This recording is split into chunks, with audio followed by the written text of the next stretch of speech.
Welcome back into the GSMC Sports Podcast, as we're going to now be diving into what is going on with the New York Giants, who it seemed like were trending in the right direction a couple years ago when they hired Brian Daboll. They made the playoffs, they won a playoff game, and since then it has been all downhill. And it was so bad that after week one performance, Brian Daboll was having to answer questions to the media about whether or not Daniel Jones will continue to be their starting quarterback, which is when you're having to answer those questions after just one game, you know things are not going particularly well for you. And it was based off of the fact as well that Daniel Jones really struggled in the season opener, 22 of 42, 186 yards, and 2 interceptions. Not to mention the fact that this other sort of weapon that he has going for himself is his legs. Didn't get much going for himself in the run game either. So definitely a concerning performance from Daniel Jones. And we'll just sort of rip the Band-Aid off here. This feels like a situation to me that it's sort of already written in the stars that this will be Daniel Jones' last season as the starting quarterback of the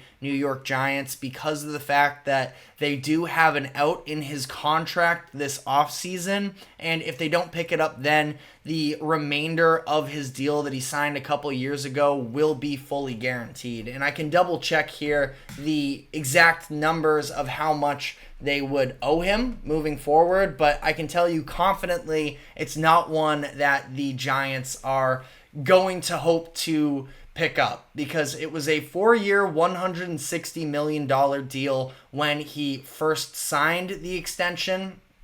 And if they were to not get rid of him this upcoming season, he would have a $41.6 million cap hit for the Giants in 2025, and he would have a $58.6 million cap hit in 2026. And even the most optimistic Daniel Jones fans would pretty clearly understand that Daniel Jones is not worth $58.6 million.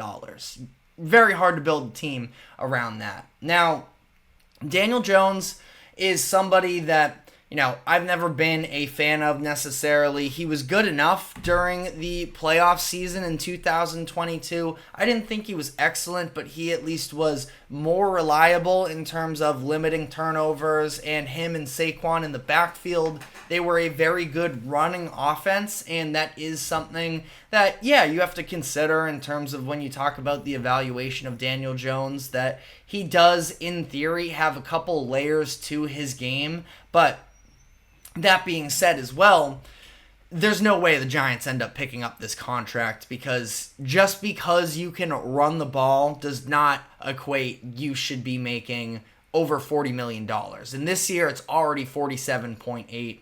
And you saw the results in week one. They were the only team in the NFL to not score a touchdown in week one, which is a brutal mark, especially considering this game was against the Minnesota Vikings, where they were playing at home. You're getting Sam Darnold, who hasn't played football in what feels like multiple years, on the road, and you kind of ended up getting dominated. They lose the game 28-6. Darnold, by the way, not to dump on him, looked pretty good in the game. 19 of 24, 208 yards, 2 touchdowns, 1 interception. I'm just saying, we saw so much bad quarterback play over this past weekend. Sam Darnold, I would not consider to be on that list of quarterbacks who played poorly. So, that's its own sort of other story there. But as for the Giants here, I think that Daniel Jones, I do have sympathy for him, considering the fact that he has been a little bit of the scapegoat, I feel like, for the Giants these past 2 seasons, where ultimately he is not an excellent quarterback. So there is that, and everybody can be saying the truth there.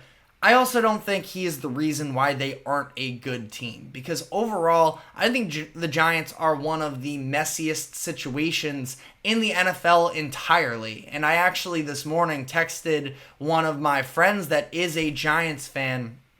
I asked him, what's your take on Daniel Jones from this past weekend? And he proceeded to send a list of texts that included just the dysfunction about Brian Daboll and how he's now totally out on Daboll. This is a situation that we've talked about on the show before, that Daboll has been reportedly on the hot seat, and I couldn't really understand, but it sounds like behind the scenes things are really messy. He's benching Jalen Hyatt because of some sort of a grudge that is going on between the two, and it's not an area, especially at wide receiver for the New York Jets, that you can really afford to turn away a talent because of a personal grudge that, sure, you have to hold up the integrity. You can't let yourself get pushed around. But in this situation, Jalen Hyatt, and it's not like I think Jalen Hyatt is, a top-end wide receiver, but the Giants have very little right now. Now, Malik Neighbors looked pretty good, so that was encouraging. Wan'Dale Robinson is fine, but ultimately not very much talent whatsoever at the wide receiver position. Their offensive line is still abysmal at this point, and now we're seeing their defense sort of start to have cracks as well. Again, with my friend that I was talking to, he was talking about the fact that Kayvon Thibodeau, who was one of the most exciting young players when he first emerged out of Oregon a few years ago, and he's really been without any big-time signature performances, and he had practically no impact in Sunday's game against the Vikings. Just one quarterback hit was the only stat that he recorded.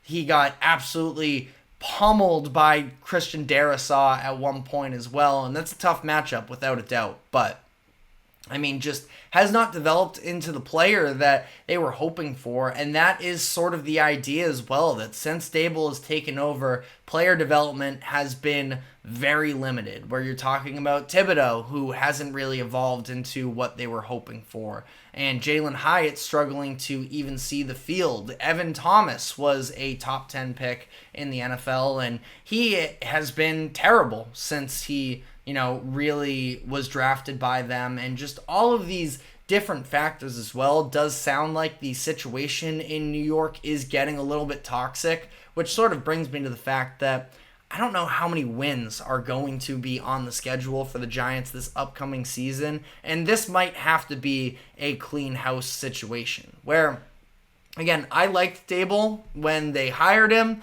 I thought he was very good play calling wise in 2022, understanding what the strengths and weaknesses of that team were, the fact that they were never going to be an air raid offense, that they were going to balance the rushing attempts of Saquon Barkley and Daniel Jones, and that just has been a mess since that 2022 season. Joe Shane, the general manager, the Giants have been pretty incompetent at drafting, like I mentioned. Maybe you want to blame it on Evan Neal. Maybe it's on the Giants. Another sort of lack of player development in this situation, / maybe just a bust, was Kadarius Toney as well a couple years ago. So the Giants have been just struggling to actually, fill out their roster in the way that a lot of people expected them to, including myself, as things were trending upwards for the Giants. And I have some stock in some of the players in their secondary. I'm a fan of Deonte Banks. Tyler Nubin